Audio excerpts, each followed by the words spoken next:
चलिए ध्यान दीजिए, हम लोग आज के क्लास के इस सेशन को प्रारंभ करें।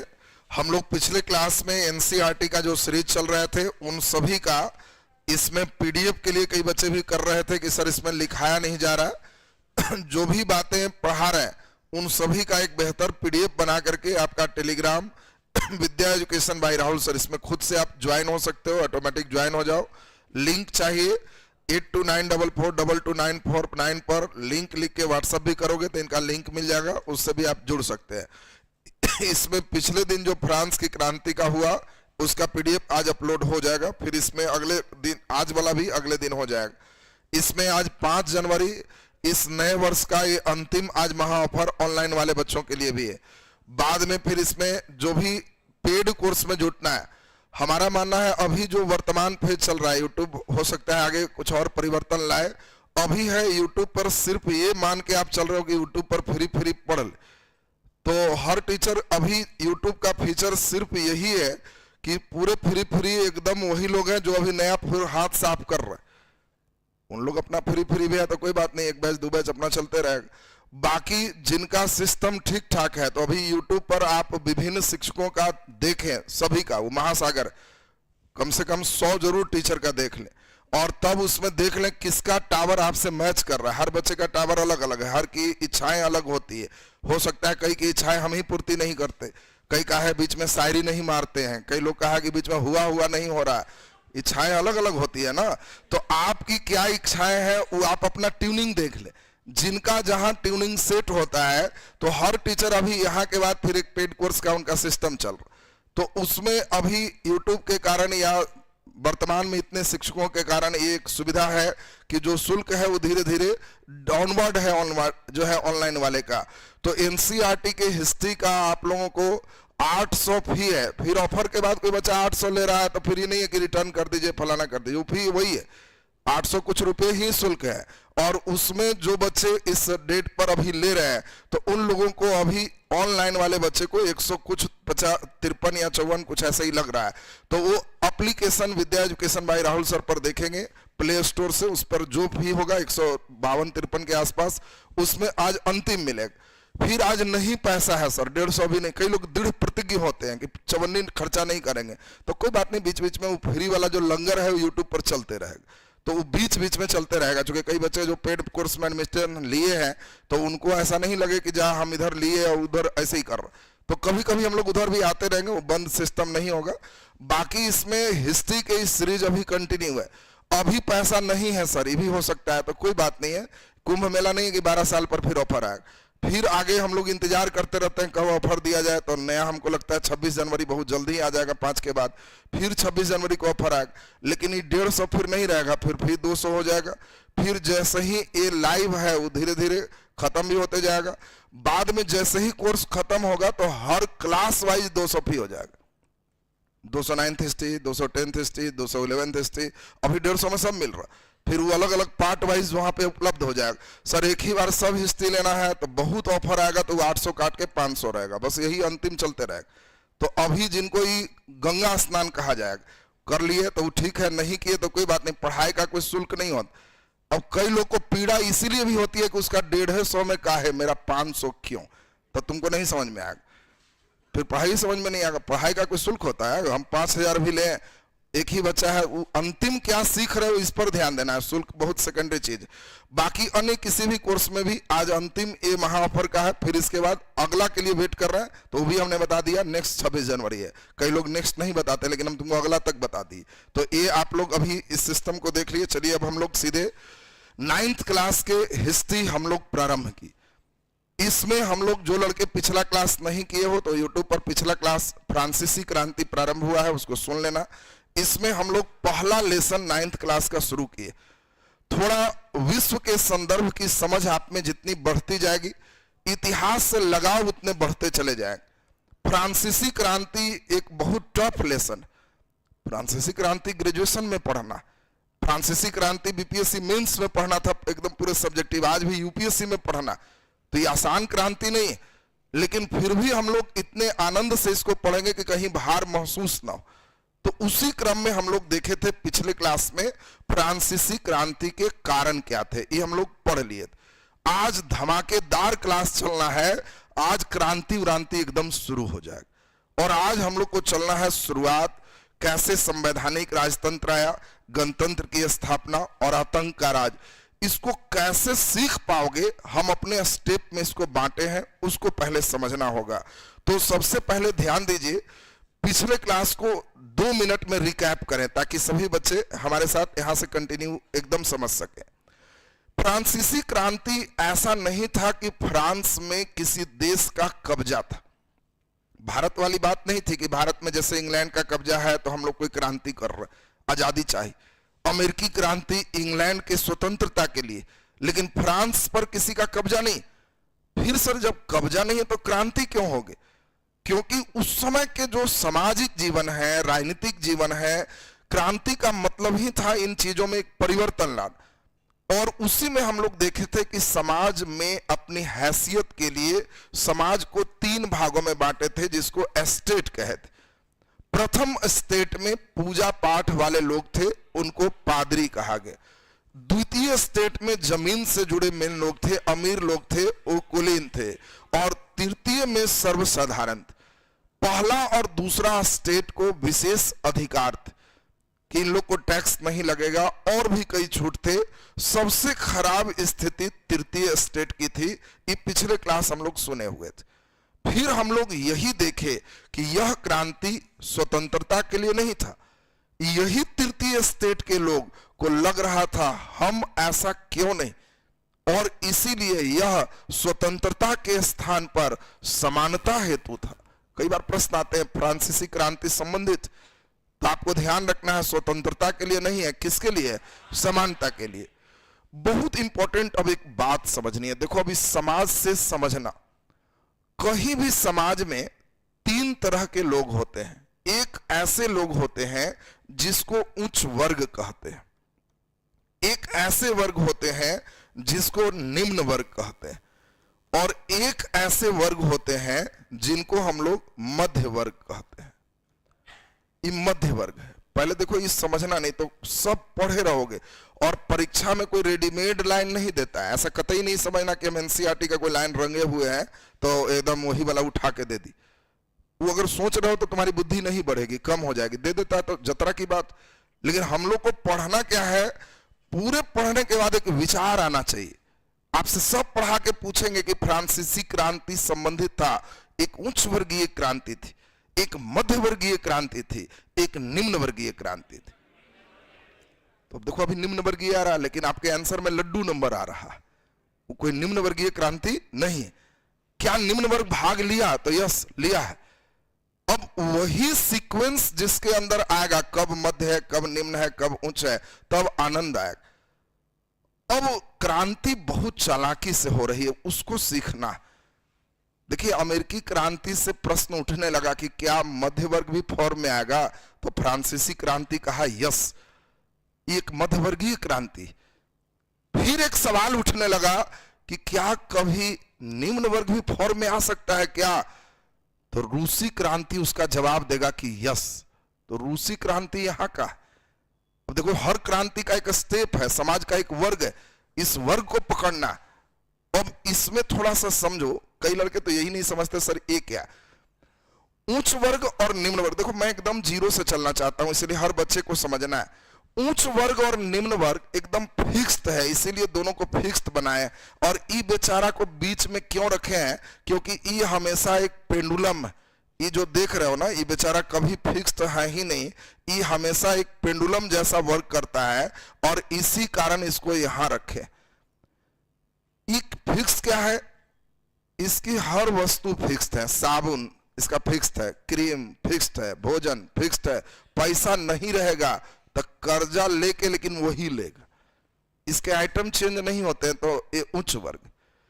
इनके भी आइटम चेंज नहीं होते हैं। स्नान तो मिट्टी से मार दिए, लाइफ बॉय से ऊपर नहीं जाएंगे, पियर्स पे नहीं आना। पैसा हो भी जाएगा तो ये बेचारा अपना लाइफ बॉय नहीं छोड़ता, ये फिक्स्ड है, ये चेंज नहीं करता। वो निम्न वर्ग हमेशा स्थायी होता है। और ये मध्य वर्ग जो देख रहे हो, ये पेंडुलम है, ये दोनों के ट्राई मारते रहता है।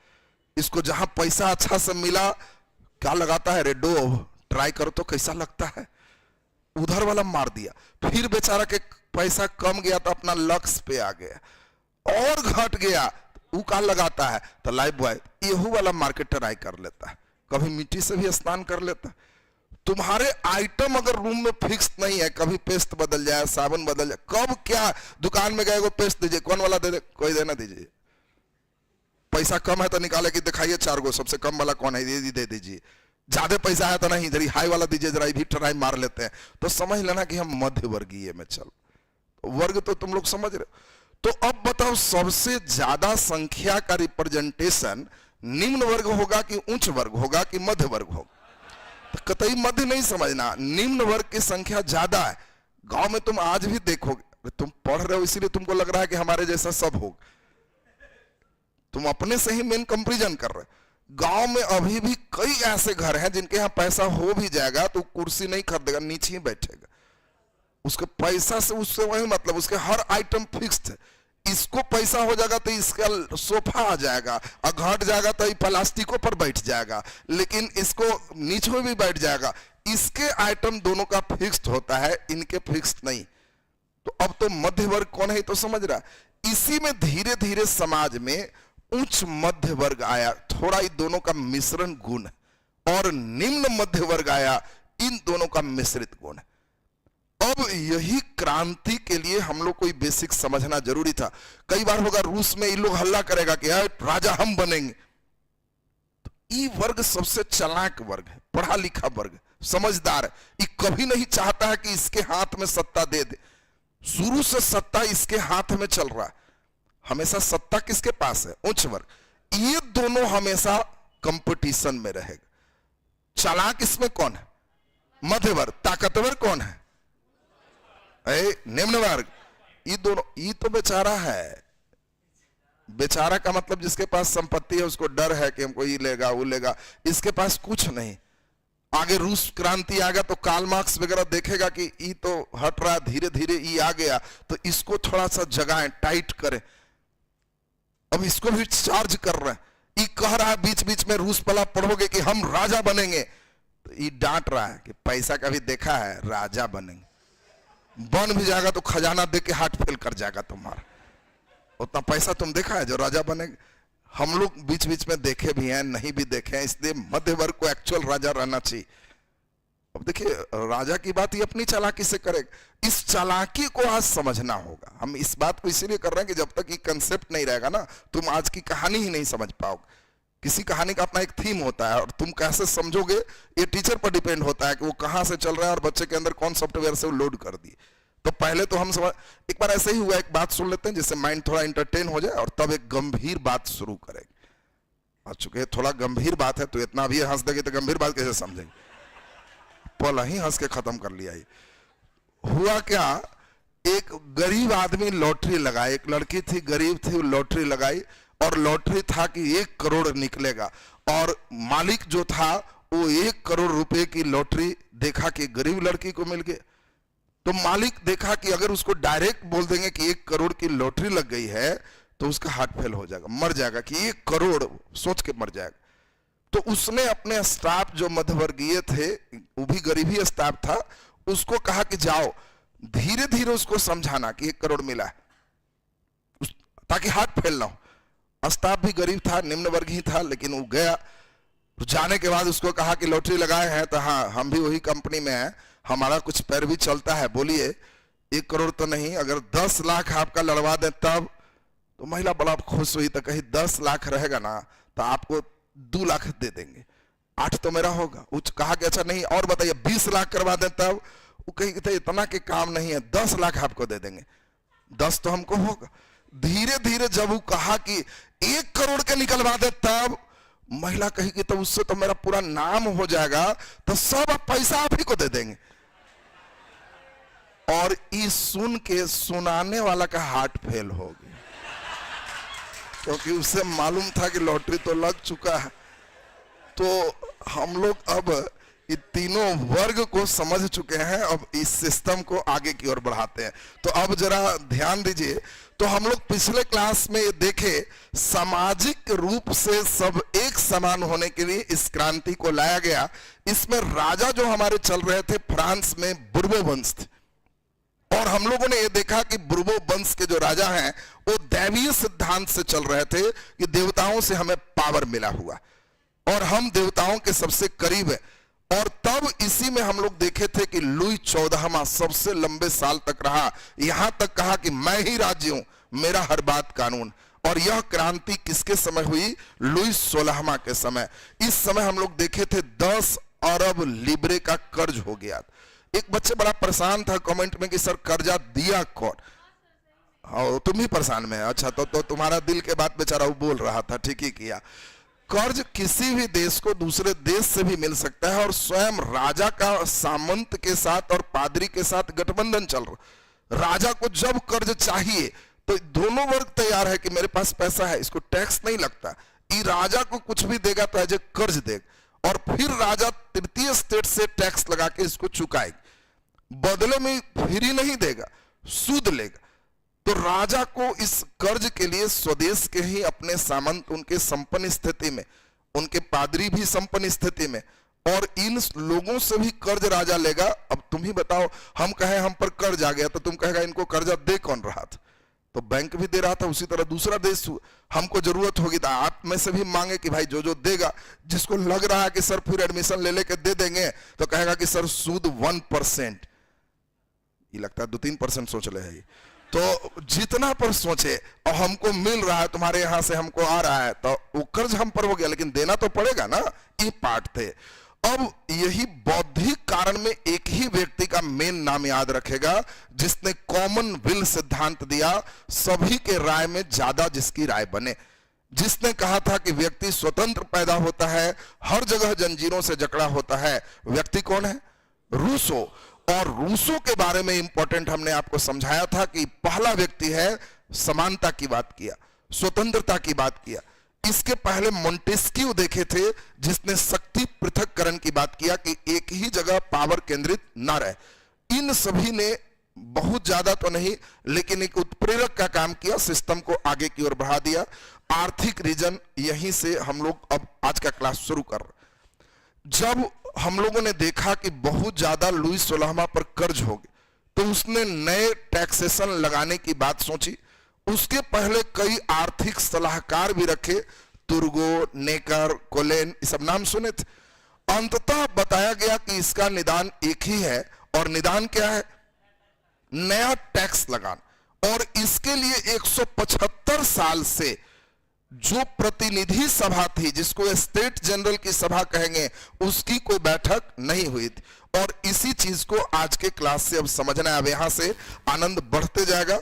उसके पहले थोड़ा सा हम चाहते हैं कि अगर सचमुच चाहते हो कि लेसन समझ में आए तो इसके लिए तुम्हें भेद समझना पड़ेगा, क्योंकि अब एनसीईआरटी में नहीं मिलेगा। अब वो हमारे आरटी के अनुसार चलोगे तब एनसीईआरटी पकड़ पाओगे, नहीं तो उसकी कहानियों को अगर पढ़ते जाओगे लाइन बाय लाइन तो नींद आने लगेगी, तुमको पता ही नहीं चलेगा कि फ्लक्चुएशन कब हो रहा।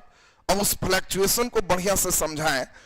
क्रांति जब हुआ तो सबसे पहले लोगों ने कहा कि राजा रहेंगे, लुई 16वां रहेंगे, लेकिन हमारे अनुसार चलेंगे, हमारे सदन जो बनेंगे, जो नियम बनाएंगे उसके अनुसार चलेंगे। तो संवैधानिक राजतंत्र सबसे पहले आया, ये पहला चरण।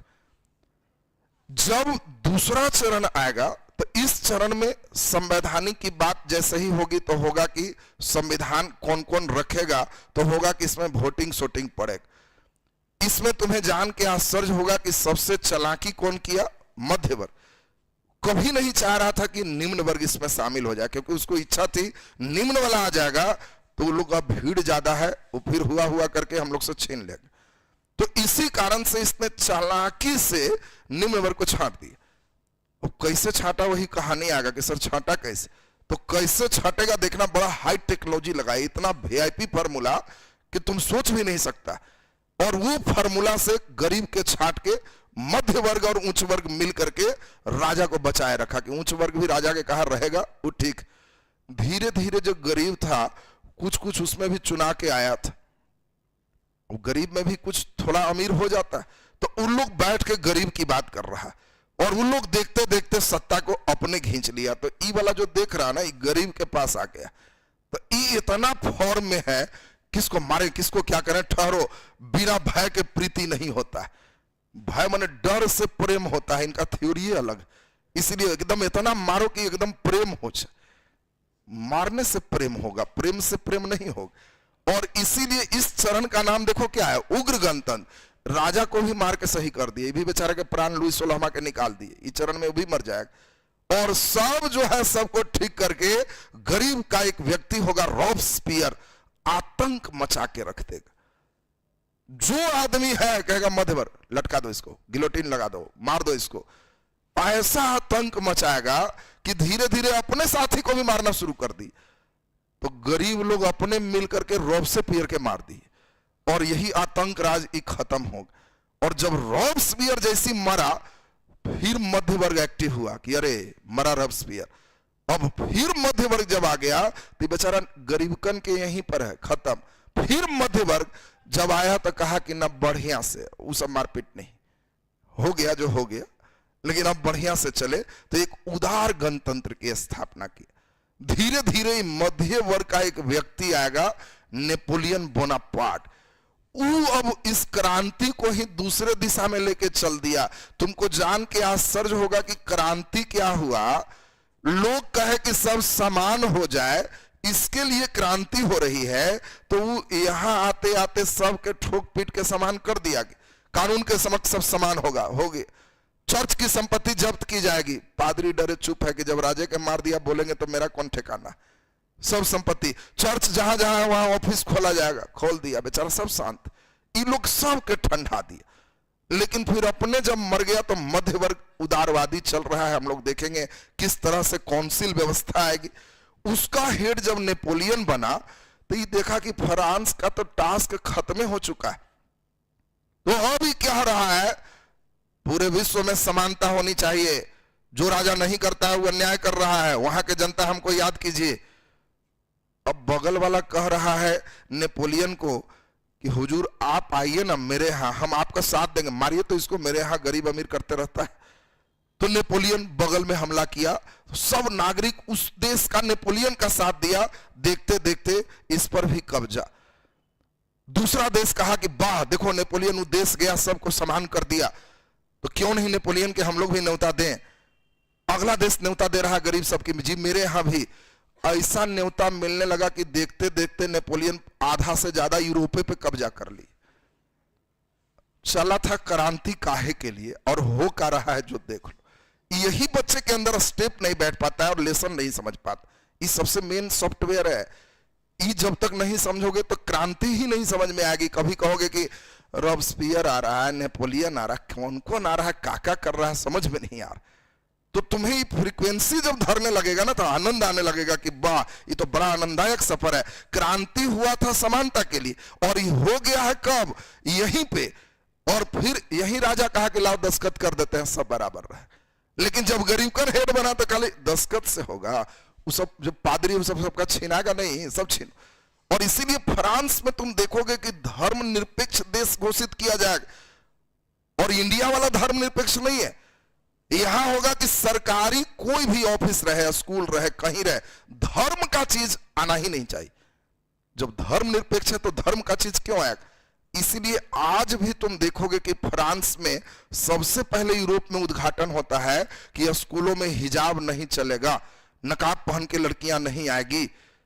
कोई भी है तो दाढ़ी रखे हुए है, टोपी रखे हुए है तो फ्रांस में नहीं बहाल होगा। उस समय का सॉफ्टवेयर है। उस समय ही कह रहा है कि धर्म निरपेक्ष का मतलब सरकारी चीज में धर्म नजर नहीं आना चाहिए। आज भी वहां कई बार ऐसा होता है, घटना सुनने को मिलेगा कि टीचर धर्म निरपेक्षता पर पाठ दे रहे हैं, बच्चों को कह रहे हैं कि तुम क्यों आया ऐसा पहन के, धर्म का चीज नहीं रखना है। और बच्चों को घर से धर्म इतना चार्ज किया हुआ है कि टीचर को धर के मार बैठे। ऐसा अखबार में कॉमन न्यूज है कि फ्रांस में एक बच्चे ने टीचर को चाकू मारा। ये न्यूज आएगा। फिर ये न्यूज आने के बाद तुम्हें आश्चर्य नहीं लगना चाहिए, कहना है कि वो समझ रहे हैं ये इस तरह की व्यवस्थाएं उस समय के जो संविधान में थी उसके कारण ये सब साइड इफेक्ट चल रहा है। और अब देखो क्रांति नेपोलियन कहां लेके चला गया। हुआ था कि फ्रांस में सब बराबर करेंगे और देखते देखते आधा से ज्यादा यूरोप पर कब्जा कर लिया। इतना कब्जा करने वाला अभी तक यूरोप में कोई नहीं हुआ। इसीलिए जब इंडियन हिस्ट्री पढ़ोगे ऐसा ही लड़ाई समुद्रगुप्त लड़ेगा और तब कहा जाएगा कि समुद्रगुप्त भारत का नेपोलियन था। अब जो लड़का नेपोलियन कौन है पता नहीं है, ये पता ही नहीं है कि नेपोलियन किया क्या है, तो समुद्रगुप्त नेपोलियन था, वो खुश हो जा रहा। लेकिन अब ध्यान दीजिए, अगर कभी भी हिस्ट्री से तुम्हारा ऑनर्स है, पीजी है, अगर इंटरव्यूअर तरंग छेड़ता है, कई बार चेक करता है कि बच्चे कहां तक इसका रेंज, अब तरंग छेड़ दिया भारत का नेपोलियन किसे कहते हैं, अगर तुम धाए से समुद्रगुप्त बोला तो समझ लेगा कि इसको बुद्धि कम है, नंबर नहीं देगा। तुम अंदर से खुश है कि 3 क्वेश्चन पूछा, तीनों धाए से बोले, और बाद में छटपटाएगा कि नंबर काट क्यों लिया, हम तो आंसर दिए थे। कतई नहीं बोलना कि समुद्रगुप्त भारत का नेपोलियन। पीटी के लिए सही है, मेंस के लिए, इंटरव्यू के लिए ये सब नहीं सही। समुद्रगुप्त क्यों नेपोलियन नहीं, अब तुम ही बताओ। नेपोलियन को जो पढ़ रहे हो, ये 1814 में फिर वाटरलू की लड़ाई वगैरह लड़वाएंगे, तब 1814 में नेपोलियन। और जब समुद्रगुप्त पढ़ोगे तो ये 319 ईस्वी में गुप्त काल स्थापित है, तो ये 300-400 ईस्वी के फेज का ही व्यक्ति है। तो बताओ ये समुद्रगुप्त कब है? 400 में, और नेपोलियन कब है? 1800 में। सोच लो तो 1400 साल बाद नेपोलियन, और तब क्या ऐसा कहना सही? अब तुम ही बताओ। हम अभी पढ़ा रहे हैं, मान लो ये हम हैं राहुल सर, और बाद में तुम्हारे बीच से कोई लड़का एक विवेक सर बनता है, और वो मान लेते हैं, विवेक नाम के खुश मत होना, ध्यान दो, अब हम ये राहुल सर पढ़ा रहे हैं, कष्ट को समझो तब उस बात को अच्छा से रख पाओगे। मान लो हम 2024 में राहुल सर इस बात को पढ़ा रहे, कोई बच्चे हमारी बात बहुत अच्छा से समझा, बहुत अच्छा किया, और उसने भी पढ़ाने का निर्णय लिया कि जिंदगी में कुछ नहीं होगा, तो एक चीज तो राहुल सर दे ही दिए हैं कि रोटी का दिक्कत नहीं होगा, कहीं शुरू करेंगे तो समझा लेंगे। उसने शुरू किया, और सफर में 2030 में एकदम हूबहू ऐसे ही पढ़ा रहा। और हम 30 में फिर जब YouTube पर लाइव आए तो कोई बच्चा कह रहा है राहुल सर तो एकदम विवेक सर जैसा पढ़ा रहे हैं। बोलो ये अन्याय है कि नहीं है? हमको ये बता दो, ये अन्याय है कि नहीं है? अगर कोई बच्चा लिख दे कि राहुल सर एकदम विवेक सर जैसा पढ़ा रहे हैं तो ये अन्याय है, क्योंकि हम इस बात को पहले किए हुए। उसको उचित बोलना यह था कि विवेक सर एकदम राहुल सर जैसा पढ़ा रहे, क्यों बाद में ही आया है। अब तुम बताओ, अब इस लाइन को समझ पाओगे? देखो कई बच्चे लाइन ही नहीं समझ पाते, और मैं चाहता हूं कि बच्चे हमारी हिस्ट्री समझे। तुम लोग रटंत नहीं बनो। लड़के क्या है, भारत का नेपोलियन समुद्रगुप्त है, भारत का नेपोलियन समुद्रगुप्त। अब तुम ही बताओ ना, भारत का नेपोलियन समुद्रगुप्त है, ये कहना क्या तुमको सही लग रहा है? समुद्रगुप्त 1800 में है, ये 400 में है, तो क्या ये कहना सही है कि भारत का नेपोलियन समुद्रगुप्त है? नहीं। क्यों? ये बहुत पहले ऐसा विजय प्राप्त किया। कहना क्या चाहिए था? यूरोप का समुद्रगुप्त नेपोलियन है, ये सही होता। और यही चीज तुमसे इंटरव्यूअर चेक करता है। हिस्ट्री का ऑनर्स देख लिया, हिस्ट्री से पीजी देख लिया, मुस्कुराता है कि इधर आइए, भारत का नेपोलियन किसे कहते हैं, आहिस्ते से दागा, और देखता है कि इसके अंदर गंभीरता है कि नहीं। जो लड़का वन लाइनर है वो इतना सोचेगा, वो कहेगा एकदम हल्का पूछा था मार दी। और जो लड़का गंभीर है वो मुस्कुराएगा।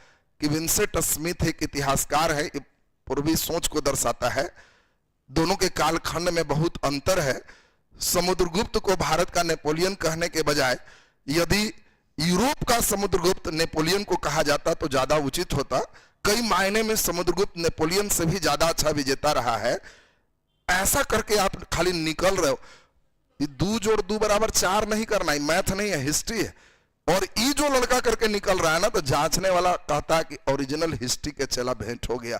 हिस्ट्री से अगला क्वेश्चन नहीं पूछेगा उससे, ये पक्का, एकदम बात समझ लो। तो इससे तुम्हारे इस स्तर पे आना चाहिए। तो मैं अभी चाहता हूं कि इस बहस के माध्यम से सारे लोग समझें। तो हम लोग ये देखें, अब नेपोलियन दूसरा तुमको बहुत आश्चर्य होगा। नेपोलियन सब जगह फ्रांसीसी क्रांति का नारा है समानता, और इसने कहा कि कानून के समक्ष सब समान। तो जो गरीब वर्ग था वो बुला लिया, सब जगह फैल गया। दूसरा इसने कहा समानता के बाद स्वतंत्रता और बंधुता, एक देश के सभी लोग बंधु हो, भाई हो। और यहीं से फ्रांसीसी क्रांति से राष्ट्रवाद का बीजारोपण होता है कि एक देश के सब लोग जब भाई हैं, जैसे अभी क्या है, हम लोग भारत में राष्ट्रवाद का सॉफ्टवेयर लोड है हमारे सभी बच्चों में, तो पूरे भारत के लोग को आप भाई समझते हो। जैसे ही आपको मालूम चलता है कि जम्मू कश्मीर में मरा, तो तुम यहीं से तकलीफ में आते हो कि भारत में ना है, मेरा भाई मरा, बड़ा तकलीफ।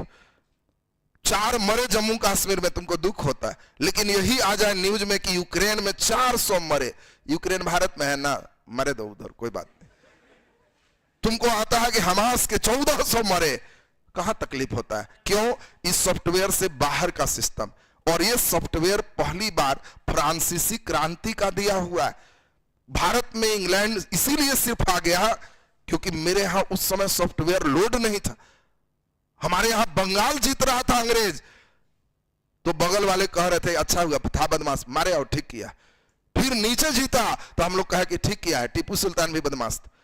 फिर धीरे धीरे करके जब सब जीता, तब हम लोग के अंदर ही वाला सॉफ्टवेयर लोड हुआ। तब अंग्रेज पूछा कि जी खाली कर दे, कहां से? कहां से? पूरा, क्योंकि सॉफ्टवेयर में अब पूरा आ चुका। अब कोई बच्चे नहीं चाहेगा कि कोई हिस्सा में दूसरा देश जीते, चाहे वो कितना भी बदमाश क्यों न रहे, राज्य कुछ भी क्यों न करे। ये सॉफ्टवेयर का देखो कमाल। और यही सॉफ्टवेयर, तुमको आश्चर्य होगा, नेपोलियन सब जगह जीता और सब जगह पढ़ाते गया समानता, स्वतंत्रता, बंधुता। और जब धीरे धीरे सब देश जीत गया, तो यही लोग बैठ के कह रहा है बंधुता, एक देश के लोग बंधु हैं, तुम क्या कर रहे हो? तुम दूसरा देश के हैं, तुम जाओ, अब हम लोग हो गए, अब हम लोग संभाल लेंगे। और इसीलिए कहता है कि नेपोलियन ने जो अंडा दिया,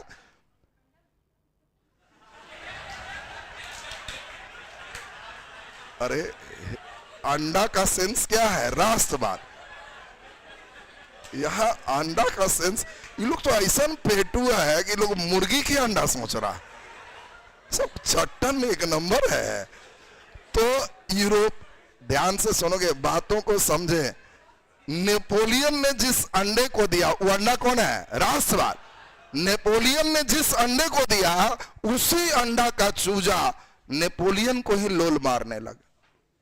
देखो बड़ा लाइन को, सब हिस्ट्री के एक लाइन होते हैं। अब किताबों में जब तुम पढ़ोगे तो आएगा कि नेपोलियन के ने जिस अंडे को दिया, उस अंडे के चूजा ने ही नेपोलियन को परेशान करना प्रारंभ कर दिया। अब बच्चे समझ ही नहीं रहा कि मैं अंडा कौन है, चूजा कौन। तो तुम्हें बातों को, हिस्ट्री के किताबों को समझने लायक तो पहले बनना होगा कि आखिर वो कह क्या रहा है, इशारा कहां जा रहा। तो अब पहले हम लोग इन इशारों को चले, तो पहले अब सुनो। अब यहां से अब हम जो सफर पर ले चलेंगे, तो तुमको फ्रांसीसी क्रांति अब समझ में आए। ऐसे यहां के बाद किताब एनसीईआरटी पढ़ोगे तो नींद आती और रख देते, कोई उपाय नहीं है उसका। एनसीईआरटी इतना आसान है पढ़ना, जब तक एकदम, अगर रास्ता जेसीबी से बनाते चलेंगे तो एकदम हल्का, और जेसीबी हटा देंगे तो कहेगा कि जी एकदम नौमे में पहाड़ पर से गिरा दिया, नींद आ जाता। अब देखिए कैसे आपका मजा इसमें अब आने वाला है। पहला नंबर हम लोग समझे कि फ्रांसीसी क्रांति में हम लोग कितने चरण पढ़ेंगे, जल्दी बोलिए। 4। पहला चरण का नाम क्या है? संवैधानिक राजतंत्र। दूसरा चरण क्या होगा? उग्र गणतंत्र।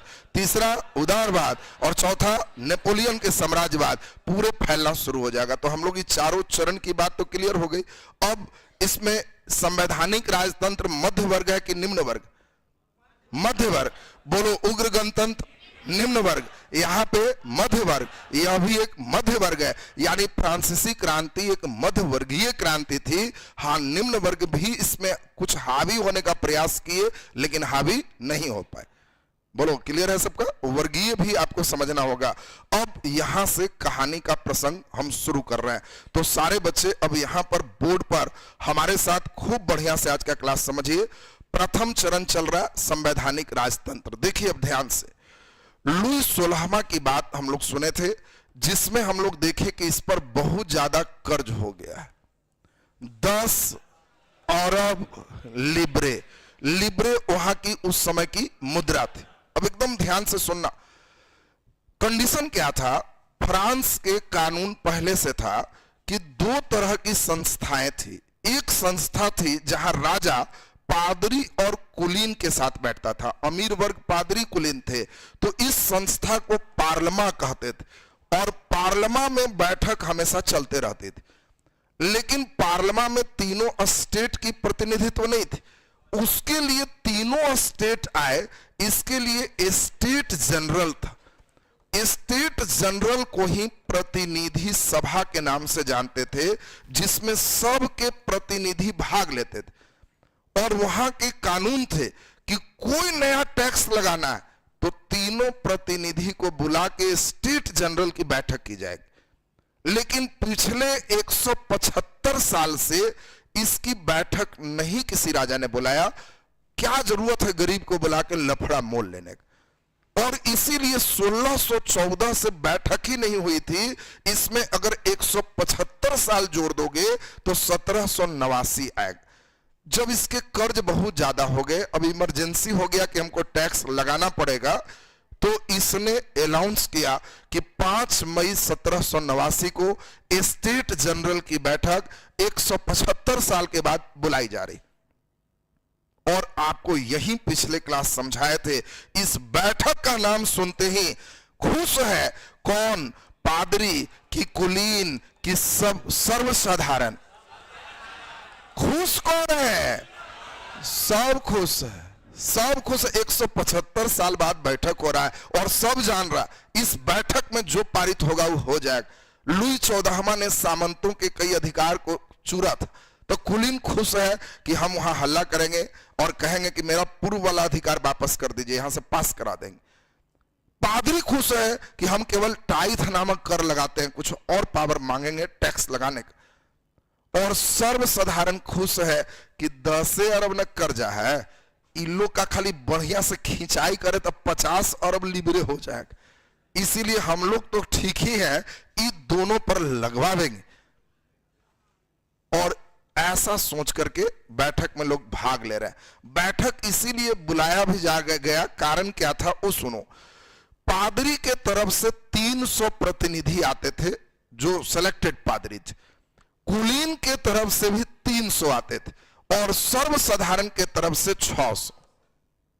अब देखो मामला को समझना, मामला यह है कि यहां वोटिंग से जब बात होती थी तो होता था कि स्टेट वाइज वोटिंग होगा।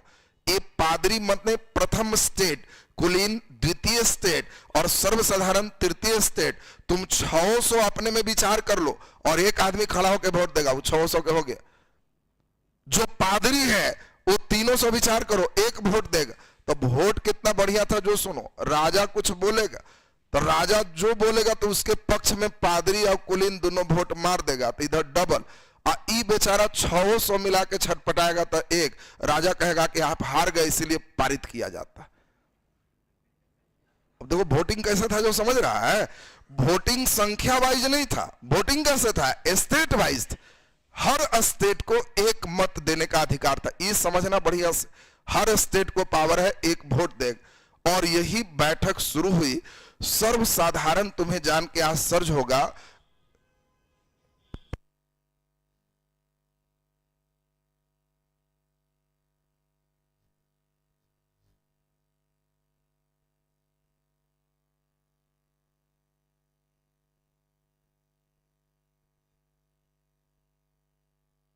चलिए ध्यान दीजिए। तो अब यहां पे कंडीशन हम लोग समझेंगे जरा बढ़िया से। तो अब स्टेट जनरल, अब देखिए यहां पे वोटिंग का पावर किसको किसको है? सबको, लेकिन एक एक। अब सोच लो, राजा अब कह रहा है कि हमको समस्या क्या है, सब बोलिए। सबसे तैयारी से सर्वसाधारण गया था, हर किसान का, हर मजदूर का समस्या चिट्ठी में लिख लिख के 40,000 चिट्ठी लेके गया था। 40,000 कि दिखाएंगे, देखिए हुजूर इनको ये दिक्कत है, इसको ये दिक्कत है, और 40,000 समस्या रखेंगे तो इन लोग का भी कुछ हृदय द्रवीभूत होगा और तब कहेगा कि ना ना ठीक है, चलिए जो हो जाए। लेकिन जब इन लोग देख लिया कि सब समस्या को कोई सुनने वाला भी नहीं, ये बैठक सिर्फ इसीलिए बुलाया गया है कि कैसे इस पर टैक्स लगा दें और कुछ उद्देश्य नहीं। और इसीलिए जैसे ही बात हुई, राजा कहा कि मेरा कर्ज बढ़ गया है इसलिए टैक्स वृद्धि किया जाता है और उस सर्वसाधारण इसको टैक्स देंगे। ये लोग हल्ला तब तक कर रहा है, पादरी कुलीन को लग रहा है कि चलो ठीक है, कम से कम ये भी टेंशन खत्म है, वोटिंग करा लिया जाए। सर्वसाधारण यहीं पे कहता है रूसो का बात चलेगा, और रूसो ने कॉमनवेल्थ थ्योरी दिया था, और कॉमनवेल्थ थ्योरी का मतलब है हर व्यक्ति एक एक वोट देगा, स्टेट वाइज वोटिंग नहीं होगा। देखो अब यहीं से शुरुआत हो रही है क्लास, हर व्यक्ति एक एक वोट देगा। और इसको मालूम था कि हम 600 हैं, तो इसमें भी जो गरीब पादरी है 2-3 गो मेरे तरफ मिला हुआ, एक आगो कुलीन मेरे तरफ मिला हुआ कि ना तुम लोग ठीक है कह रहा है, हम लोग को टाइट कर रहा, मिला हुआ तो कहीं ना कहीं रहेगा। और हम लोग में 600 में एक भी उधर नहीं मिला होगा, हम लोग एकदम यूनाइट। तो इसीलिए अगर एक एक व्यक्ति वोट देगा तो ये दोनों मिला के एक आदमी भी टूट गया तो हमारी बात हो जाएगी। देखिए प्लानिंग क्या चल रहा है वो समझो। तो इन लोग कह रहा है कि नहीं, जितना रिप्रेजेंटेटिव हर कोई वोटिंग देगा और जो हो जाए सही है। लेकिन राजा कह रहा है कि नहीं, शुरू से प्रथा चला है स्टेट वाइज वोटिंग, हर स्टेट एक एक वोट देगा, सब राय ले लो। तो इन लोग समझ गया कि स्टेट वाइज का मतलब है कि वो अपना जो चाह रहा है कर देगा। तो इन लोग तुरंत डिसीजन लिया, सभा छोड़ के बाहर, कहा कि हम लोग बहिष्कार करते हैं ऐसा सभा का। 600 निकल के बाहर चले गए। ये बैठक हंगामेदार रही और बैठक समाप्त हो गई, माने बैठक नहीं हुई। लेकिन अब राजा को तो भाई टैक्स चाहिए, तो इन लोग कहा कि ठहरिए ना, टैक्स कैसे आएगा, उपाय करते हैं। अब इन लोग जो है कहा कि तब सामने एक टेनिस मैदान था, फ्रांस का अभी भी फ्रेंच ओपन देखते हो, टेनिस जो देख रहे हो उस समय भी, तो बड़ा सा टेनिस फील्ड था एकदम स्टेडियम जैसा। सब इन लोग कुछ दिनों के बाद वही स्टेडियम में जुटे कि हम लोग 600 जुटिए, आज सबको शोर कर दीजिए कि तुम लोग दर्शक में रहो, और हम ही लोग संविधान सभा, हम ही लोग असेंबली है, और हम लोग ही नियम बनाएंगे। और ये तब तक नहीं छोड़ेंगे जब तक राजा की शक्ति हम कम नहीं कर दें। ये क्या बदमाशी। अब लीजिए, एक नया असेंबली शुरू हो चुका है, और उस असेंबली की कहानी सुन के आपको गहरा आश्चर्य लगेगा। ये नया असेंबली को ही इन लोग नाम क्या दे दिए, नेशनल असेंबली। और ये 20 जून 1789 की बात है। 600 रिप्रेजेंटेटिव है, और इसका नेतृत्व कौन कर रहा है, मिराबियो। और कौन कर रहा है, आबेसिए। जान के गहरा आश्चर्य होगा, मिराबियो कौन है, तो ये उधर से कुलीन का आदमी है। कुलीन का शुरू में 4, देखो राजा इसीलिए क्योंकि उधर से भी अमीर ही, एक अमीर देख रहा है कि सब मध्य वर्ग है, गरीब है, कहा आओ इधर समझाते हैं, तुम लोग टाइट हो ना यार, तुम लोग संख्या में, जो चाहेगा हो जाएगा। और ये कुलीन का हेड है आबेसी, वो कहा कि एकदम हम भी साथ हैं। ये दोनों नेतृत्व किया तो ये लोग फॉर्म में आ गए। पूरे फ्रांस में हल्ला हुआ कि हम लोग के आदमी के भगा दिया गया। सब गरीब मजदूर मध्य वर्ग दौड़ चला, और ये 20 जून को टेनिस कोर्ट दर्शकों से भरा हुआ है, अंदर टेनिस नहीं हो रहा है। ये 600 मोर्चा धरे हुए, और 600 कह रहे हैं राजा की निरंकुशता कम होनी चाहिए। फ्रांस में बड़ा कड़ा कानून था, राजा के खिलाफ कोई बोला तो सबसे कड़ा जेल था, उसका नाम था बास्तिल। बहुत बढ़िया से सीखना, अब यहां पे बड़ा इंपॉर्टेंट बात आ रहा। बास्तिल जेल का नाम, और बास्तिल का जेल सबसे हिट लिस्ट में था। सबसे कड़ा सजा देना है तो राजा यही भेजता था, किसको, जो राजा के खिलाफ बोले। और इस जेल की सिक्योरिटी बहुत टाइट थी। बास्तिल का जेल एक प्रतीक था राजा के निरंकुशता का। ये राजा निरंकुश है, इसका सिंबल है बास्तिल का जेल। और ये लोग सब बैठ के मीटिंग कर रहे हैं कि राजा के पावर घटाना है तो एक सिंबल चलेगा, बास्तिल के जेल को ही तोड़ेंगे, जेल ब्रेक। और उसमें जो आदमी है उसको निकालेंगे। यद्यपि आदमी ज्यादा नहीं था, राजा के जो खिलाफ बोला उसी को अंदर करेंगे, तो इसमें 7 वो आदमी है बंद। लेकिन उस 7 एक सिंबॉलिक है कि सबसे कड़ा व्यक्ति जो राजा के खिलाफ बोला है वो बंद। तो ये लोग सारे लोग डिसीजन लिए कि बास्तिल के जेल पर हमला होगा। डेट वुड भी फिक्स कर दिए, 14 जुलाई 1789। राजा को कहे कि ये बचा सकते हो तो बास्तिल को बचा लो, हम लोग तैयार हैं। राजा पूरा सेना भेज दिया। आज कोई व्यक्ति बोल दे कि हम फलना जेल उड़ाने जा रहे हैं तो पूरा ताकत राजा लगा देगी, और उसमें मालूम चले राजा के पूरा सेना के हरा करके कोई जेल तोड़ दे, दोस्त को निकाल दे, और वो अनाउंस करे कि आज मार्केट बंद रहेगा, और सरकार की गाड़ी घूमे कि खोलो हम है ना, तो कोई दुकान खोलेगा? दुकानदार बोलेगा हूं जेल तोड़ने के समय कहां था तुम, बोल के तो जेल तोड़ दिए, हम तुम्हारे फेर में नहीं रहेंगे, उसकी बात मानेंगे। और यही देखो एक टर्निंग पॉइंट आता है। ये सभी लोग जो यहां पे भाग लिए थे टेनिस कोर्ट में, उन सभी ने 14 जुलाई 1789 को बास्तिल के जेल पे हमला किया। सब लोग मिल के लड़े, इनके भी कुछ आदमी मरे, उनके भी मरे, अंततः जेल को तोड़ ही दिया, और सातों को निकाल के यहां से हथियार भी खूब लूटे, और बास्तिल के जेल के पतन को ही इन लोग मान लिए कि राजा का निरंकुशता खत्म कर दिए, हम लोग आजाद हैं। गुलामी था नहीं, सिर्फ एक काम करना है, राजा को हड़काना है कि हम जो बोलते हैं सुनो। राजा कह रहा था कि एक एक वोट स्टेट से, ही कह रहा था कि सबसे। अब जब बास्तिल तोड़ दिया तो राजा समझ ही रहे हो कि क्या हो गया होगा, पूरा सेना लगाया था, हार गए इन लोग। इसीलिए 14 जुलाई को फ्रांस की स्वतंत्रता दिवस मनाया जाता है। और बहुत इंपॉर्टेंट ये बात है, क्या फ्रांस गुलाम है? क्वेश्चन देगा। फ्रांस का स्वतंत्रता दिवस 14 जुलाई को है क्योंकि चॉइसे इस दिन फ्रांस को इंग्लैंड से आजादी मिली थी। कोई लड़के आजादी के चक्कर में लग जाते, चॉइस भी इस दिन लुई 16वां की मृत्यु हुई थी नहीं, इस दिन लोकतंत्र की स्थापना हुई थी तो नहीं, इस दिन बास्तिल जेल का पतन हुआ था। यह सही आंसर। बोलो, ये लाइन क्लियर है सबका? यानी 14 जुलाई को वहां ना कोई आजादी मिली है ना कुछ है, ये बास्तिल एक राजा के निरंकुशता का प्रतीक है, उसका पतन हुआ। और इस 14 जुलाई को फ्रांस की स्वतंत्रता दिवस मनाई गई। 1789 की बात है। अब पूरी भीड़ कहेगा चलो जहां राजा रहता है, जब चल देंगे तो राजा अब फॉर्म में रहेगा नहीं, गाय बना रहेगा। शेर से अचानक गाय, क्या कहते हो?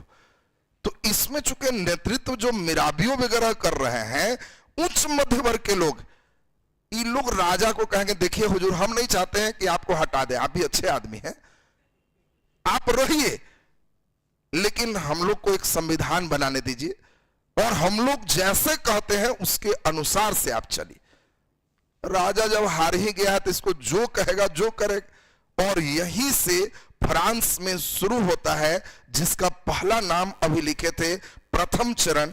और इस प्रथम चरण का नाम देखो क्या है, संवैधानिक राजतंत्र। यानी 1789 में बास्तिल के जेल के पतन के बाद राजा ये तैयार होता है कि हम अब अपना मर्जी से नहीं चलेंगे, तुम लोग जो संविधान में बना दोगे हम दस्तखत कर देंगे और तुम्हारे अनुसार चलेंगे। तो क्या संवैधानिक राजतंत्र में लुई 16वां को मारने का प्रयास है? नहीं, उसी को राजा कंटिन्यू बनाने का प्रयास है। लेकिन अब नेतृत्व कौन कर रहा था? निम्न वर्ग की मध्य वर्ग, तो दोनों, अभी तक दोनों है, लेकिन अब यहां से चालाकी कौन करेगा? मध्य वर्ग, कि कहीं निम्न वाला न चलाए।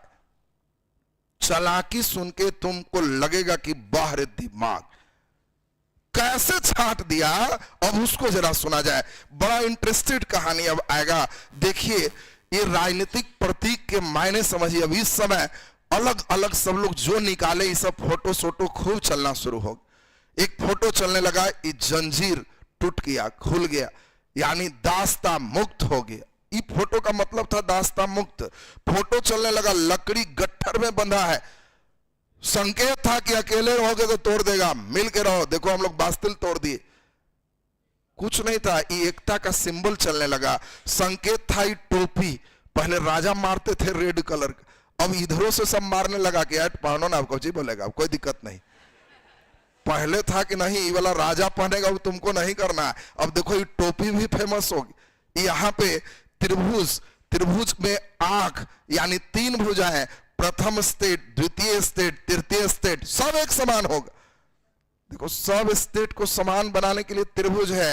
एक सांप है जो अपना पूंछ मुंह में लिए हुए, किस चीज का संकेत होगा? राजा का होगा। नालायक, इस संकेत किस चीज का है? तो यही संकेत है कानून के समक्ष सब समान होगा। सांप कानून है और ये पूंछ मुंह में लिए हुए हैं, मतलब जिधर से चलो सब एक है। शुरुआत और प्रारंभ कहीं नहीं होगा कि प्रथम का अलग होगा, द्वितीय का अलग होगा और तृतीय का अलग होगा। यानी सांप के पूंछ मुंह में है तो इस सिंबल किस चीज का है? इस संकेत है कि कानून सबके लिए समान हो। अब देखिए इस संकेत कितना बेजोड़ था। इस समय अब एक महिला 3 कलर को हमेशा दिखाया गया, पीला, इसमें नीला, लाल और उजला, ये राष्ट्रीय रंग घोषित किया गया। इस समय बड़ा एक फेमस ई वाला चलने लगा, महिला को पंख है और उड़ रही है। अरे तुम लोग काका सोच के ही कर दिया। इस संकेत है कि अब देखिए कानून कैसे चलता है। ये कानून का सिंबल है महिला, कि कानून सबके लिए अब एक होगा, पूरे देखभाल के लिए लोग तैयार हो चुके हैं। तो ये देखो फ्रांसीसी क्रांति के कुछ सिंबल जो आपके दिमाग में बैठना चाहिए। आगे हम एक फोटो दिखाएंगे, इतना अच्छा है क्यों है ना कि मजा आ जाएगा। वो फोटो देख के आपको कह रहा है कि उसमें क्या क्या है, वो खोज के बताओ क्या कह रहा, तो आगे आएगा। अभी लेकिन पहले कहानी को हम कंटिन्यू करें, क्योंकि बड़ा इंटरेस्टेड कहानी चल रही थी। अब इस कहानी को बड़ा बढ़िया से सुनना है, सुनो अब ठीक से। मेराबियो अब बड़ा चालाकी क्या किया है वो सुनिए। कहा कि गरीब को छांटो, गरीब वर्ग अगर घुस गया इसमें तो हल्ला हंगामा करना शुरू करेगा, इसलिए मध्य वर्ग के अंदर ही मोर्चा रखो। तो इन लोगों ने स्वयं को ही नेशनल असेंबली, संविधान सभा घोषित किया कि हम लोग का पावर है संविधान बनाने का। और यही 4 अगस्त 1789 को इन लोगों ने एक नया सिस्टम कर दिया। और वो क्या था, जो सुनिए, असेंबली में सदस्य बनेंगे, वो सदस्य लोग ही कानून बनाएंगे। अब देखिए कितना गेम है, गेम समझो, मेराबियो का गेम समझो तो गेम लगेगा कि बड़ा बेजोड़ गेम।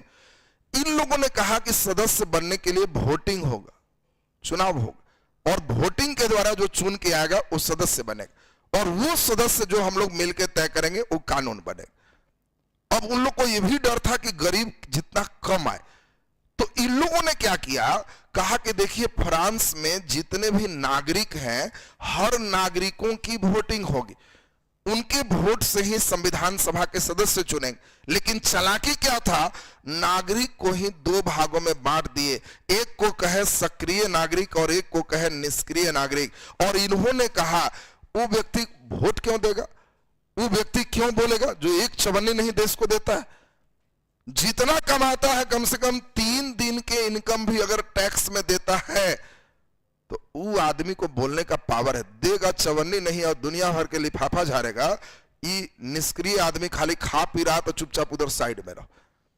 देखिए कितना गेम किया गया। वहां पे नागरिक को 2 भाग में बांटा गया, एक सक्रिय और दूसरा निष्क्रिय। सक्रिय का मतलब जो व्यक्ति की आयु 25 साल हो चुका है, 25 से नीचे वाला वोट नहीं देगा।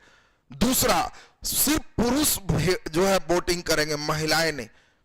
तो 25 साल से ऊपर जो पुरुष हैं, जो कम से कम कितने दिन, 3 दिन का टैक्स देते हैं, तो उन लोगों को कहा गया कि ये व्यक्ति सक्रिय नागरिक है और वोटिंग देंगे। और जो 3 दिन के भी टैक्स नहीं देता है उसको वोट नहीं देना, उन निष्क्रिय नागरिक। मान लो सरकार अभी कह दे कि विधायक कौन बनेगा, जो इनकम टैक्स देता है वही वोट देगा, तो आहिस्ते से गरीब को छांटने का उपाय होगा। बस इतने घोषित कर देगा तो जो अमीर लोग हैं वो अपने अनुसार से चलना शुरू करेगा, गरीब को छांट देगा। यही चीज इसमें किया गया। और फिर भी कई गरीब में भी जो थोड़ा सा उठे हुए थे वो बेचारे इसमें वोट सोट दिए, कागो जीत के चले आए। रॉबस्पियर वगैरह देखोगे वो जीत के चला है, ब्रिंसो जीत के चला है। अब इसमें मिला जुला, लेकिन ज्यादा संख्या किसका रहा, मध्य वर्ग। और ये लोग जीत के जब आए तो पहली बार 91 में कानून आएगा, लेकिन इन लोग पहली बार करेंगे कि समानता, कानून के समक्ष सब बराबर हो। इन लोग कहेंगे धार्मिक टैक्स किसी प्रकार का जो टाइथ लगता था, ये याद होगा कौन लगाते थे, पादरी, वो सब खत्म, ये सब पावर नहीं। राजे खत्म है तो बेचारा पादरी क्या करेगा, जो कह रहा है सब खत्म। पादरी जो लगाते थे टाइथ, उससे वो चर्च बनाते थे, चर्च के बाउंड्री होते थे कि भाई धर्म का टैक्स है, 2 पुण्य मिलेगा। कहा कि सब पुण्य छोड़ दीजिए, खत्म कर दीजिए। और नवंबर 1789 में घोषणा हुआ कि चर्च की संपत्ति भी जब्त कर ली जाए। धीरे धीरे देखोगे कर्जा 10 अरब का था, 20 अरब रुपया का उपाय हो जाएगा। यही सब लोग कह रहा था कि हमको लाइए ना, देखिए कैसे ठीक करते। और यहीं पे मध्य वर्ग जब आया, सारा सिस्टम बन गया।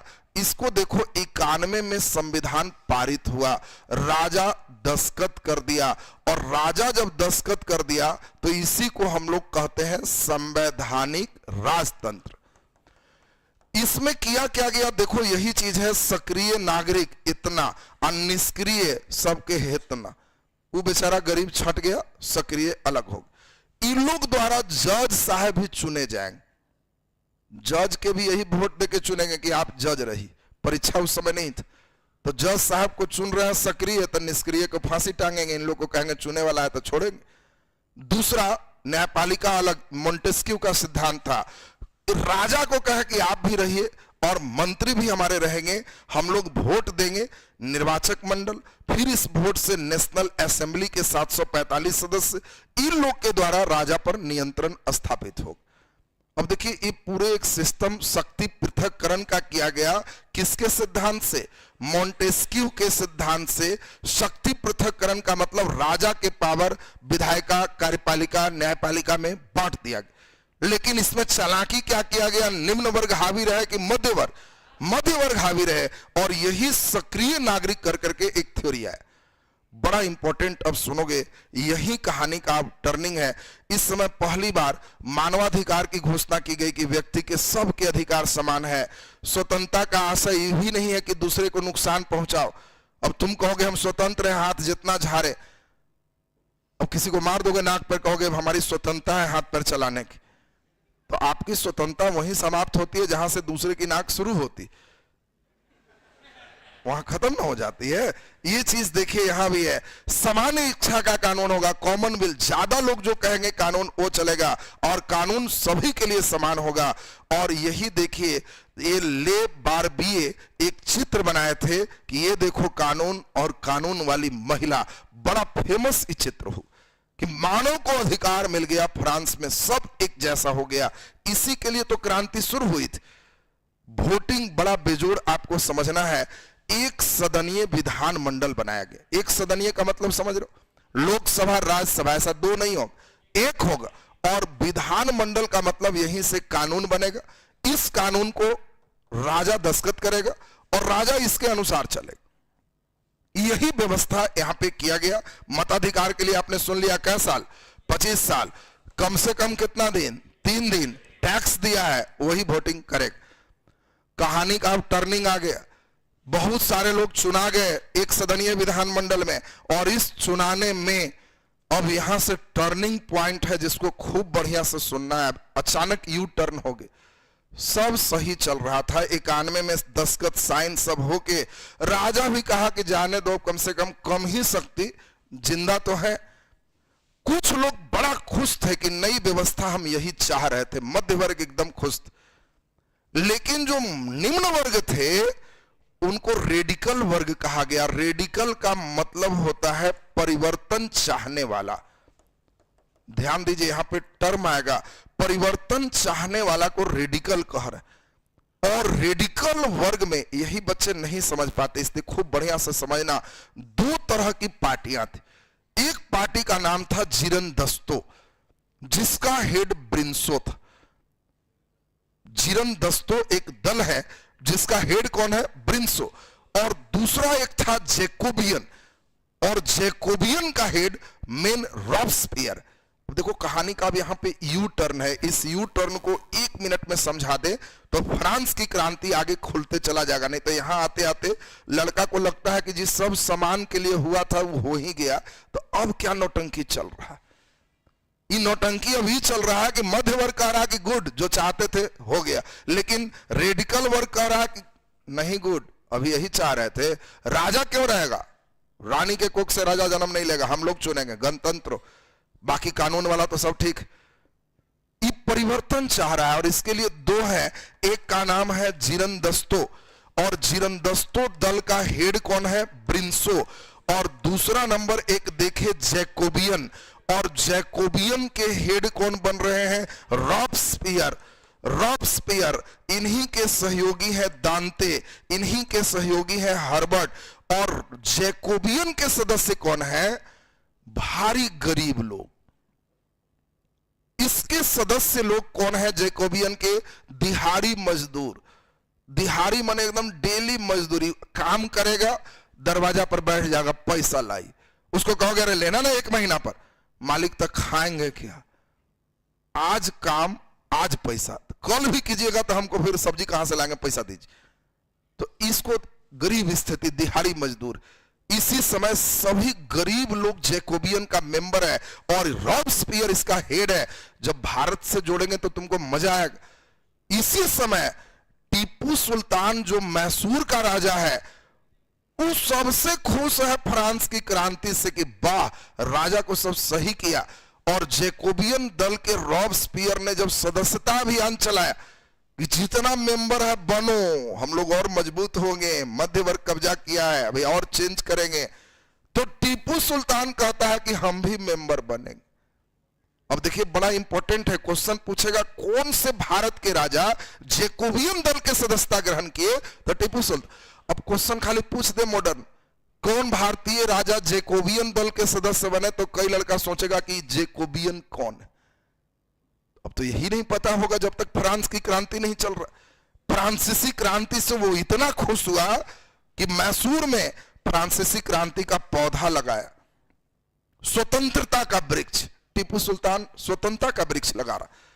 तो हम लोग को पैरेलल अभी दिमाग में सेट रखना, 1791-92 की जो बात चल रही है, उसके बाद देखोगे कि टीपू सुल्तान का भी उधर फेज लगभग यही 1799 में बेचारे की मृत्यु होगी। तो देखिए वहां मॉडर्न का भी दिमाग में डेट रटना नहीं पड़ता है, ऑटोमेटिक बैठते चला जाएगा। और ये चीज हम लोग अभी इसको जोड़े। अब सुनो बढ़िया से, दोनों मिल गए। इसमें थोड़ा ब्रिंसो नेतृत्व किसका कर रहा था? मध्य निम्न वर्ग का। ये एकदम निम्न वर्ग का, एकदम गरीब के नेता रॉबस्पियर है, जैकोबियन दल। और ये दोनों मिल गए क्योंकि दोनों चेंजिंग चाह रहे थे कि राजा को खत्म करना। और ये दोनों मिल करके देखते देखते एक नया सिस्टम कर दिए। इधर लुई 16वां भी सब समझ रहा था। तो लुई 16वां देख रहा है कि धीरे धीरे सब हमारा गर्दन धर ले। तू अपना ससुराल में खबर भेज रहा है। ससुराल कहां है? ऑस्ट्रिया। उसी की राजकुमारी मेरी अंतुआनेत, उनका मेन रिलेटिव लोग बगल में प्रसा में है। तो सब जगह खबर भेज रहा है कि आप लोग थोड़ा सेना तैयार कीजिए और एक बार हमला कीजिए, तो जरा दे हाथ हम भी झाड़ ले, नहीं तो इन लोग जैसे बढ़ रहा है, उल्टा पुल्टा बोल रहा है, कभी भी हमको धर ले। अब देखिए धीरे धीरे सुगबुगाहट होने लगा। ऑस्ट्रिया युद्ध के लिए तैयार हो रहा है, प्रसा तैयार हो रहा है, क्यों ना हो, इसका ससुराल है, इसका मेन गोतिया है इधर। तो ये सब तैयार है कि राजा के साथ अन्याय हो रहा है, इन लोग को मारो, जीर्णदस्तों और जैकोबियन को मारो। इन लोग क्या किया? संविधान सभा के बैठक बुलाया और कहा बैठक में हमें मालूम चला है कि ऑस्ट्रिया और प्रसा हमला करना चाहता है, इसीलिए उसके हमला करने से पहले फ्रांस दोनों पर हमला करे, पारित करो, राजा से दस्तखत कराओ। लीजिए, मामला ही गंभीर हो गया। अब मामला तो बड़ा गंभीर जा रहा है, देखो कितना गंभीर मामला जा रहा है। राजा सोच रहा है कि बेचारा सहायता ले, जब तक की बातें आ रही है, यहां जीर्णदस्तों और जैकोबियन ये दोनों मिलकर डिसीजन ले रहे हैं कि हम लोग युद्ध की घोषणा कर दें। और ऑस्ट्रिया प्रसा पर 92 में ही युद्ध की घोषणा हो गई। अब लड़ाई जब होना शुरू हो गया, दोनों मजबूत देश है, सभी लोग मार्सिले गाका के चल रहे थे। अब बड़ा इंपॉर्टेंट एक मार्सिले शब्द है। मार्सिले फ्रांस का राष्ट्रगान है। तो कई बार क्वेश्चन पूछेगा, जैसे भारत का जनगण है उसी तरह फ्रांस का राष्ट्रगान क्या है? मार्सिले। और आपसे क्वेश्चन फिर वही है, भारतीय राष्ट्रगान के रचयिता रविन्द्रनाथ टैगोर है। तो आपसे क्वेश्चन देगा फ्रांसीसी राष्ट्रगान के रचयिता कौन है? तो मार्सिले के रचयिता है रॉजेट दी लाइल। अब रॉजेट दी लाइल मार्सिले को लिखे थे और सारे लोग मार्सिलो को गाते हुए पूरे उमंग में। जबकि नुकसान है, ऑस्ट्रिया और प्रसा मजबूत देश, ये लोग क्या किया, रॉबस्पियर और ब्रिंसो ये दोनों मिल करके कहा कि राजा जब तक रहेगा ना अंदर अंदर संपर्क रखेगा, पहले इसको बंद करो। और यही देखो 10 अगस्त 92 को राजा को ही बंदी बना लिया और इन लोग नया संविधान लाया कि 21 साल से ऊपर सब वोट करेगा, सक्रिय निष्क्रिय खत्म करो, नया सब वोटिंग सिस्टम हो। अब बताओ निष्क्रिय खत्म जैसे ही होगा तो गरीब का रिप्रेजेंटेशन घटेगा कि बढ़ जाएगा? बढ़ जाएगा। और जैसे ही सब चीज हुआ 21 साल से ऊपर तो कहा गया कि जो असेंबली नेशनल पहले चल रहा था उसका नाम अब कन्वेंशन हो, नया नाम रखा गया। और यहां से अब बहुत इंपॉर्टेंट था 21 सितंबर 1792 को जब इन लोग एकदम फॉर्म में आए तो कहे कि राजा को अब छुट्टी दे दीजिए, राजा की जरूरत नहीं है, हम लोग अब गणतंत्र की स्थापना करेंगे, अपने राष्ट्राध्यक्ष को चुनेंगे। और रॉबस्पियर और ब्रिंसो ने अब सोच लो ऐसा नेतृत्व किया कि राजतंत्र ही समाप्त करके और गणतंत्र की घोषणा कर दिया। राजा को मारा उरा नहीं है, राजा को साइड छोड़ दी और यहां से कहा कि सब कानून के समक्ष समान होगा, सब चीज सही होगा। अब यहीं से यू टर्निंग क्या है, अब उसको सुनो। यू टर्निंग ये है कि जैसे ही गणतंत्र स्थापित हो गया तो अब ब्रिंसो कह रहा है कि गुड, वेल डन, फ्रांसीसी क्रांति अपने लक्ष्य को प्राप्त कर लिया, अब हम लोग को क्रांति श्रांति नहीं सोचना चाहिए, अब हम लोग देश की बात करें, अब हम लोग देश की बात करें। इधर रॉबस्पियर कह रहा है कि अभी कुछ और बाकी है। बात समझिए, दोनों के बात में अब अंतर आने लगा, दोनों मिल के काम की। इसका कहना था कि जब राजतंत्र ही खत्म कर दिए, कानून के समक्ष सब बराबर कर दिए, तो हम लोग यही चाह रहे थे, हो ही गया, खत्म किया जाए। लेकिन ये कह रहा है कि नहीं अभी कुछ और बाकी है। क्या बाकी है भाई? तो इसने दिमाग लगा के ब्रिंसो की ही हत्या करवा दिया कि रहेगा तो फिर उधर से टाइप करेगा, खत्म करो। और ब्रिंसो की जब हत्या किया तो इसके साथ सबसे ज्यादा खुश था दांते और हर्बर्ट, यह ओरिजिनल हम लोग का राजा आया। सारे नेता इधर खुश हैं कि रॉबस्पियर तो मेन व्यक्ति है। रॉबस्पियर अब जब आगे बढ़ रहा है तो दांते हर्बर्ट कह रहा है कि भाई हम भी हैं, तुम्हारे साथ हैं। तो इन दोनों को मरवा दिया कि साथ है, तुम लोग रहेगा तो माथा खा के रख देगा। और दोनों को मरवाने के बाद इसके मन में अब लग रहा है एक चीज अभी बाकी है। क्या? लुई 16वां जिंदा क्यों है? अभी तो गणतंत्र ना आया है, अभी कुछ और पाना बाकी है। और इसने एक आतंक का राज मचा के रख दिया। इसने अब आतंक के राज में अब सोच लो कि इसने लुई 16वां को ही अब कहा कि आप देशद्रोही हैं, देश को पीछे किए हैं। और 21 जनवरी 1793 को लुई 16वां को ही गिलोटीन, जो भारी तलवार था, बीच भरी पूरे बाजार बीच चौराहे पर पकड़ के लाया बेचारे को और गर्दन ही उड़ा दिया।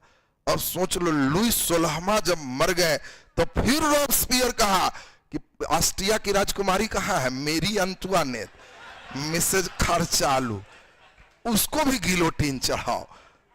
उनको भी गिलोटीन चढ़ा दिए। लुई 16वां को गिलोटीन कहां चढ़ाया गया? पैलेस डी लॉ कॉनकॉर्ड में उनको गिलोटीन चढ़ाया गया। बेचारे खत्म हो गए। और सब लोग सोचा कि अब चलो राजा मर गया, रानी मर गया, गणतंत्र की स्थापना हो गई, सब कानून के समक्ष बराबर हो गया, सब सही हो गया। रॉबस्पियर, ब्रिंसो और सबको मारने के बाद अब इनको भी मार दिया, इनको भी मार दिया।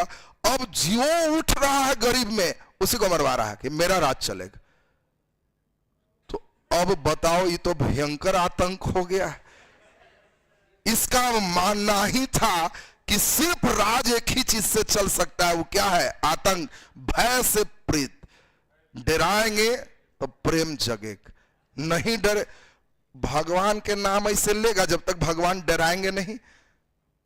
बाहर एकदम बाहर है, जय भगवान जय भगवान जय भगवान कहेंगे, हाँ अब नाम लिया, ऐसे खाली गाना बजाते रहता है। जब तुमको भय दिखाएंगे तो तुम्हारे अंदर प्रीत है।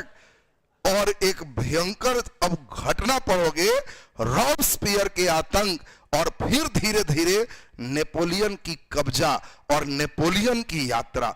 अभी हम लोग अगले दिन लगभग प्रिलेशन पहुंचेंगे।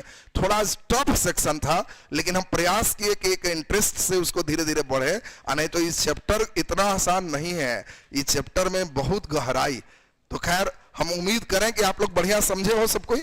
अगले दिन मजा आने वाला है और NCERT class Monday to Friday है, इसलिए मंडे टू फ्राइडे हम लोग का चलेगा, सोमवार से फिर हम लोग आगे चलेंगे।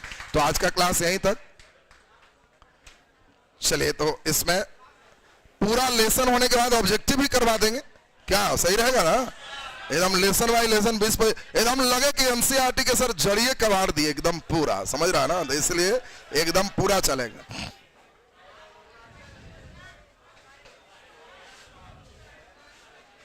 चलिए, ऑनलाइन वाले बच्चे जो हैं बस शेयर फेयर कर दोगे, गुरुदक्षिणा हो जाएगा जो इसमें है। तो उसमें लगेगा कि नहीं बच्चे हमारे साथ एकदम हैं, बहुत अच्छा कर रहे हैं, तो बीच बीच में क्लास जो इंपॉर्टेंट होगा चलते रहेगा।